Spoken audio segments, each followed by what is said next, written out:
What's good, y'all? I know I'm a little late on this news. This was announced in an article about 4 or 5 days ago. And Canelo Alvarez, he's taking Dimitri Bivol as he come. There's no type of extra stipulations in this contract. Dimitri Bivol, he's going to be able to go through his normal routine and come into fight night at the weight that he usually fights at. Canelo Alvarez in recent years has had rehydration clauses for opponents like Danny Jacobs, Sergey Kovalev, and he even had a rehydration clause for Rocky Fielding. But that is not the case this time for Dimitri Bivol. And I got to give him his credit for that because when the Caleb Plant negotiations were falling through, he was finna fight Dimitri Bivol at a catchweight at 171. So now he doubles back for Dimitri Bivol after defeating Caleb Plant in 11th round knockout. And now he's fighting Bivol straight up. You know what I'm saying? It's like I can't complain on this one because at first, I mean, I always knew Bivol. I just never thought Bivol was, you know, that guy to really knock off Canelo, and I still don't. You feel me? I got Canelo winning the fight, but this is a good fight, and I give Canelo his credit for this fight because Jermall Charlo, I got to jump off the bandwagon with Charlo because Charlo he fanboys too much over Canelo. Both of them do. Every time Charlo is asked about Canelo, he's kissing his ass.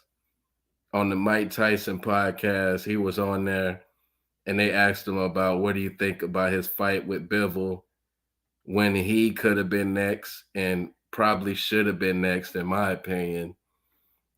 The PBC sent Canelo a $50 million offer for Charlo, and I think the offer was like 120 million for Charlo and Benavidez. I felt like that was a much sweeter deal than his DAZN deal. You know what I'm saying? But Charlo, he just doesn't give a fuck. He don't care. He don't care that Canelo haven't fought him. And I'm gonna stop saying that Canelo ducking this man because if he don't care, why the fuck should I care? I've never heard Jermall Charlo like really booting up in the interview saying that Canelo's ducking him. You know what I'm saying? Like applying pressure, showing up to press conferences, like really like applying pressure on Canelo. Like Demetrius Andrade, at least he showed up to the press conference. And when you ask him about Canelo, he like, yeah, he's a duck. He should have been fought me at 54. He should have been fought me at 60. Ain't none of that friendly ass shit. You know what I'm saying?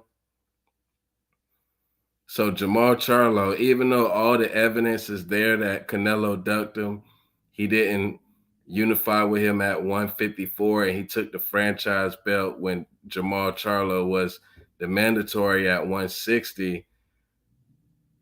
But when you ask him about the shit, he's so much of a fanboy. It's like, why even push that narrative that Canelo is ducking him? You know what I'm saying? That's my thing about it. Hold on 1 second.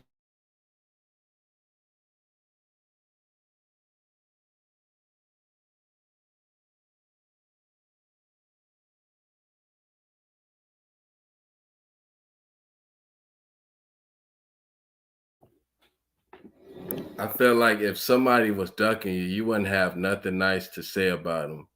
Like how Benavidez, when the name Charlo is brought up to him, he gets energetic. He say Charlo's a pussy. Charlo won't step in this ring with me. You know what I'm saying? Shit like that.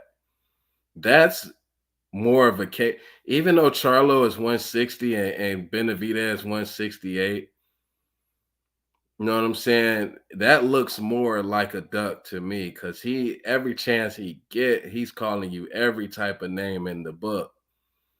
You know what I'm saying? And you don't really have no energy for him. When he was on Mike Tyson podcast, he kept letting Tyson just market Benavidez as this fucking Mexican monster. He don't have nothing to say about it. All he said was, "Oh, he's not a Mexican monster, and I don't want to fight him because he's a low value fighter." And I wouldn't say like Benavidez is low value, but look, of course, like the Canelo payday is like 10 times bigger than the Benavidez payday. But Canelo is not fighting you. You know what I'm saying? You've been in position 2 or 3 times to fight this guy, and he's not fighting you. You know what I'm saying? So why not, fight a Benavidez or, just move up to 168 and fight other tough competition. You know what I'm saying? Because the PBC, they have talent at 168. They got Plant and Benavidez and them. David Morrell. Well, I don't ever see him. Well, I don't ever see him fighting David Morrell. Everybody excuse for not fighting David Morrell is he got 6 fights. But David Morrell, he's a WBA regular champion. He really can get mandated to fight Canelo, to be honest. Like how they claim Rolly is being ordered to fight Tank Davis at 135. But yeah, though, man, I just, because I love to clown Canelo and I like to call him a duck and all type of shit. But I don't know this Bivol fight, it's just nothing to it. You know what I'm saying? Because with these Canelo Alvarez wins that he have, you got to read the fine print. I'm sorry, you got to read the fine print because somebody's always 40 years old. There's somebody always in the rehydration clause. It's always something, you know what I'm saying, when it comes to these Canelo wins. But not this time. And I never thought that he really needed a rehydration clause for Bivol. You know what I'm saying? It's just too much.